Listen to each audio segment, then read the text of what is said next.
Hi YouTube, welcome to my channel.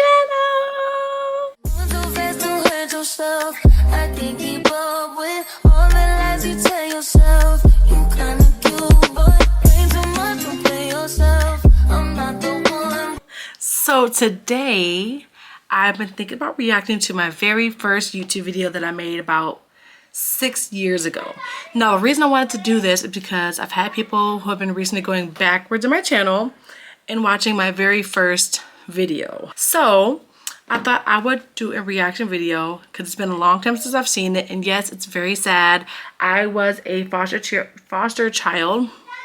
I was a foster child for a couple of years, went through a lot of stuff, and I posted about it because I realized that a lot of people in my life didn't really know my story, and it's still kind of the case. But I thought maybe I could go with the very first video that I've ever made and do a reaction video to that. So that is what I'm gonna do. I'm gonna just go to my channel right now. We're gonna go all the way down to the depths of in the video that I filmed 6 years ago. So this video is titled How I Got Kicked Out of My Foster Home Part 1. Hello YouTube family, it's Melissa here. After posting my Facebook poll to see what people would like to hear, everyone chose a story from my foster care experience versus my 47-hour labor, which I'll just do that video later, no problem. So let's see, where do we start? It was foster care kind of sucked, y'all. It really did, not gonna lie. They tried to knock me down, but not today, Satan. That's the slow-mo. So anyways, I was born and raised in Detroit, Michigan. So I was out there in the hood, really. I was in the hood. Being a hood rat, of course. And so I was taken from my home when I was about 8 years old. Oh, that's a good edit though. So I was 8 years old. All my siblings were all taken out the same day. It all went kind of fast. So I remember we all crammed in some cop cars. We went down to the police station. So that was quite a big ordeal. They did put us a bunch of cop cars, and they didn't tell us what was happening. I mean, there was eight kids. Yeah, 8 kids. Technically at the time it was 7 kids. We had a younger sibling that was born several years later, but there was 7 kids, and we knew that there was problems, like there was cops and ambulances, but we didn't quite understand what kind of situation that we were in because we were children, and for what that situation was, it was normal for us. So they put us into the cop car, and they didn't tell us anything, and we just showed up at the police station, and we were there for so long not knowing anything. So that's what I was saying. We were just sitting there. We were there like overnight. Like, I don't remember them telling us what was happening. I remember being very confused. I remember just like all the stuff around me, and I didn't know what was going on. Like, who does that? Who doesn't tell a child what's going on when it's the middle of the night? I'll wait. I remember then the following day, we pulled up to this lady's house who was gonna be my foster mom. She seemed really nice. Like, she was pretty nice and understanding, and she was just very kind to me. I remember the first night, like, I bawled. You know, I was scared. So the first foster home that we went to, so we did actually ended up at I don't know if it was like a cousin's or grandparents' house for a while before we ended up in foster care, because it was obviously too much for our families to handle. But we went to the first foster home, and the thing about it is she herself was mostly okay. You know, I had a few things that was devastating, like I cried 2 nights in a row, heaven forbid, and she was telling me that I was doing the most and pretending that I was missing my mom because I had gotten in trouble or something. I don't know. But so she was like basically okay. Like, I wasn't getting abused in her home. I wasn't getting you know, I was getting food, I was getting shelter. Like, I had no problems there. The issue came with who she was leaving us with, you know. So the main woman that she left us with was great. but the people that lived with her were not great. And so it just put me in a very uncomfortable situation. And as a child, I didn't really know how to really comprehend or handle that. So that was very scary. My mom, I didn't know what's going on, and I just kept feeling all this anxiety, and she was like comforting me and trying to make me feel a little bit better, you know. I'm just like this little girl, and it was me and my sister. So my sister was there as well, who's a couple years older than me. So we were there, and it was okay home, but things kind of turned a little bit sour once I was out of school. So when I was in school, I'd get dropped off at school, and I was there, and then I get dropped off at her mom's house, the lady, my foster mom's house. And at her mom's house, it was her mom and her sister, and my foster mom's sister. Sorry, this is getting confusing. So I have my foster mom, we're gonna call her Ann, okay? Foster mom Ann, okay? And then her mom, we're gonna call her Gloria.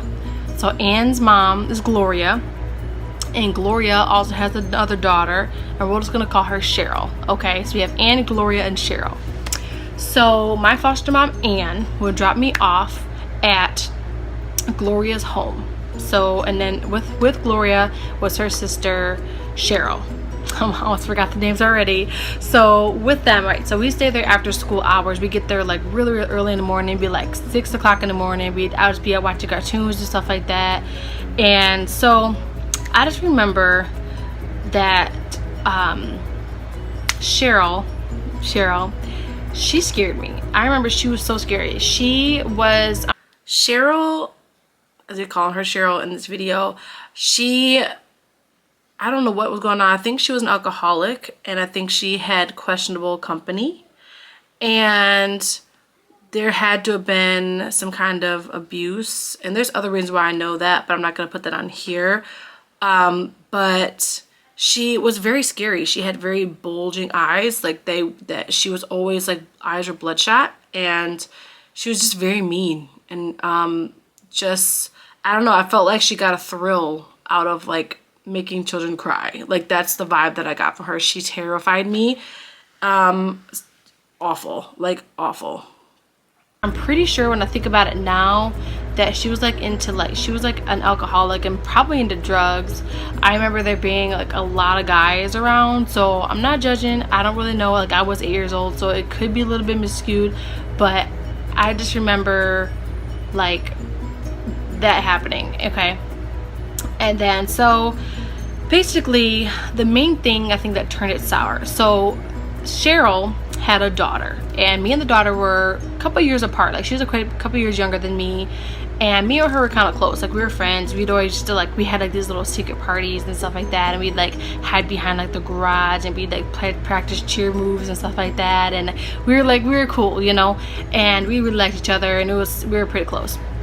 So I remember at one point, me and Cheryl's daughter were playing behind the garage, because we like I said, we like to have our little secret parties, like we were somebody.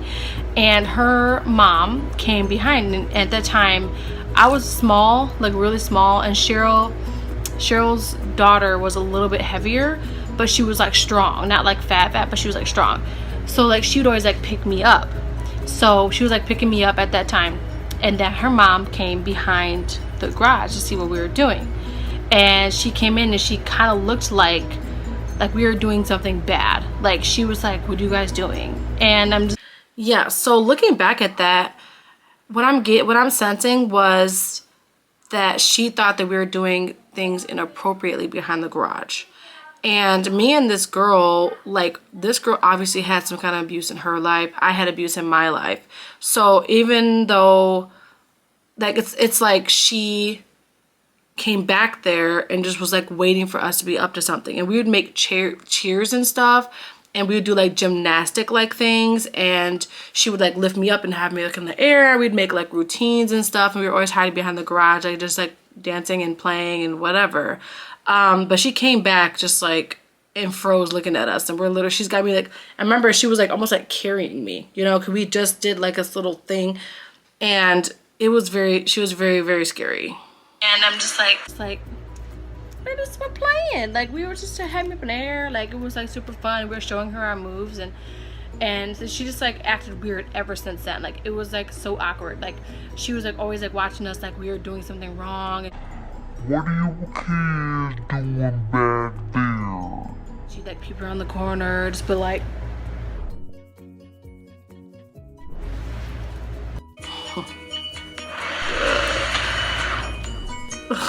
cringe. Just sneaking, just peeping all the time, it's annoying.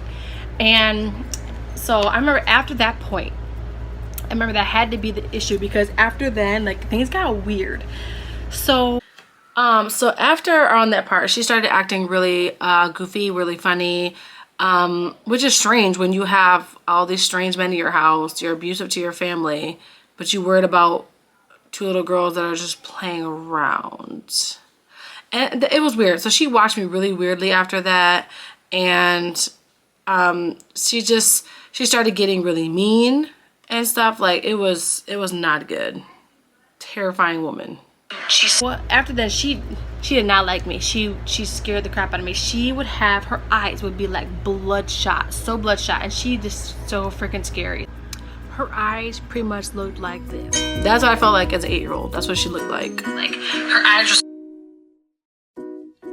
her eyes were so big, and like I remember she was saying that she was really tall, and I was so scared of her. And the main thing I bring this up is because once that happened, she got ugly. Like she would like drive all the other kids to school, and it was like, yeah, I would remember her. I'm walking to school, and she would look at us and be like, you know, and drive past me walking by myself to school. It was crazy. Like. And I didn't like actively do anything. We didn't have an argument. We didn't have a fight. She just caught me and her daughter playing behind the garage. To school, and then she would make me walk by myself to school. And it was like quite a few blocks away. Like I would walk by myself, and she'd be like waving to me from in the car like, good luck, little girl. Go ahead, little 8-year-old girl walking by yourself, because now she mad. And you know, and poor my sister Nicole, who stayed with me as well, was gonna walk with me, but being that Cheryl had an attitude and, you know, was upset about something, I don't even know what it was, she pretty much said that like, yeah, I remember that. I remember Nicole was trying to walk with me, and she wouldn't allow her to do that. So I remember Nicole's being upset, and then she was in the back seat or something like that, in one of the seats. And they just drove past me, and I walked by myself several blocks to school every morning. I told Nicole, like, no, like you're gonna stay in the car, and then she's gonna walk by herself. So I walked by myself to and back from school for like the whole time, whether it was cold, raining, snowing, thunderstorms, it didn't matter. I walked by myself because I'm a beast like this. So I remember that happening. And the worst part of it too, this I'll probably end with this particular one.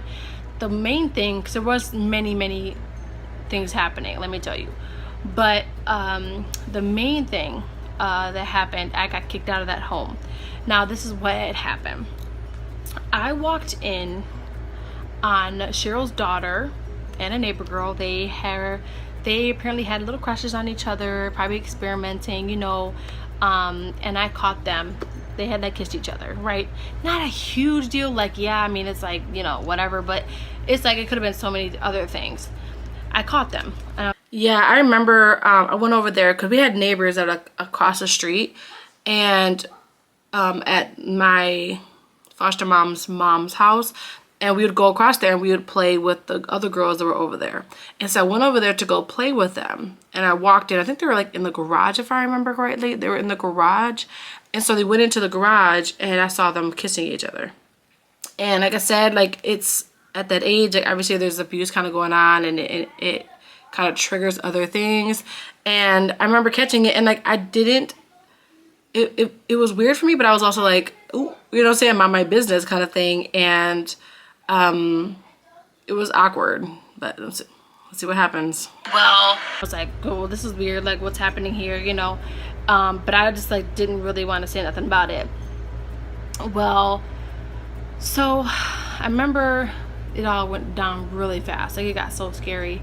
I remember Cheryl's daughter got freaked out because she somehow thought like I was gonna tell. I don't know if like I told, maybe Nicole told. Yeah, I think I.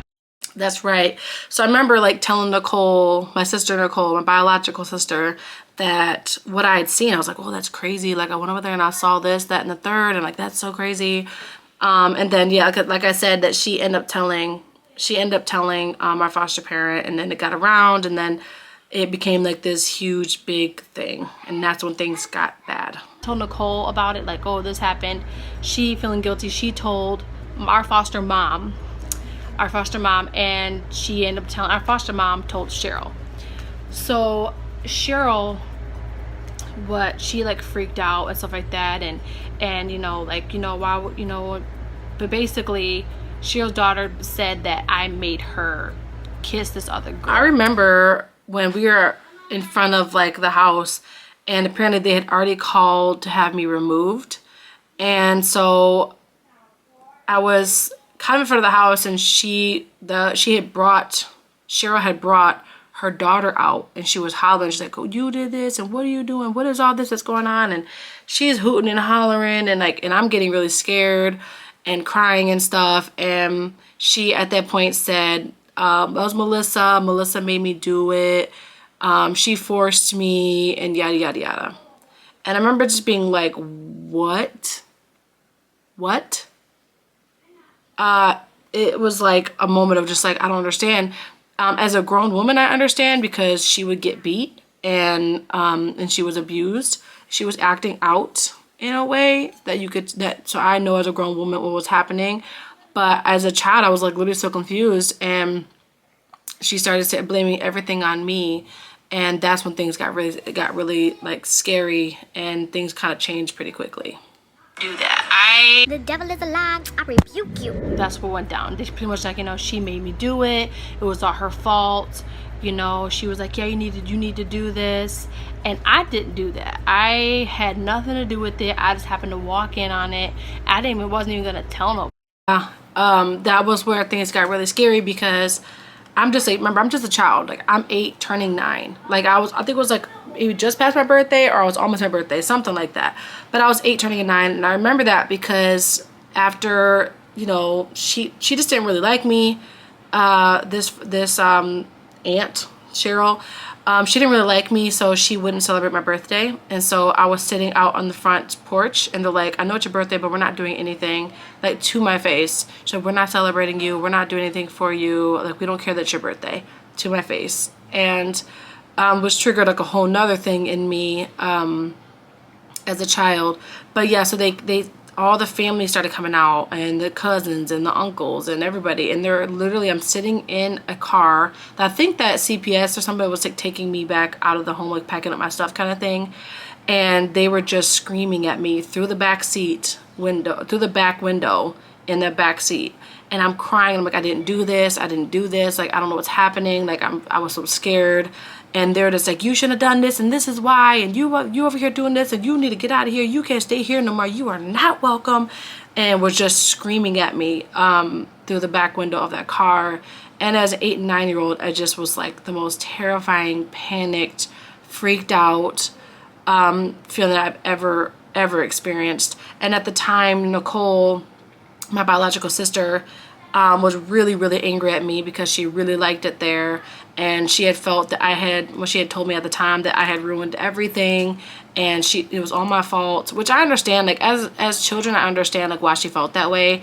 But looking back at, you told them, I didn't tell them, you told them. But that's how I felt, you know, I didn't tell them the secret, you told them the secret. So we kind of like had a hard time bonding after that. Like, we did have a lot of like stuff between us.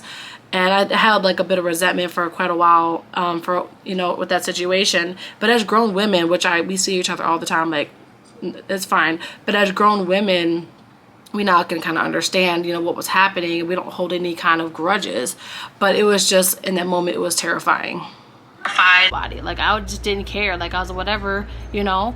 And so she basically said that because she didn't want to get beat. I mean, homegirl got her butt whipped a lot.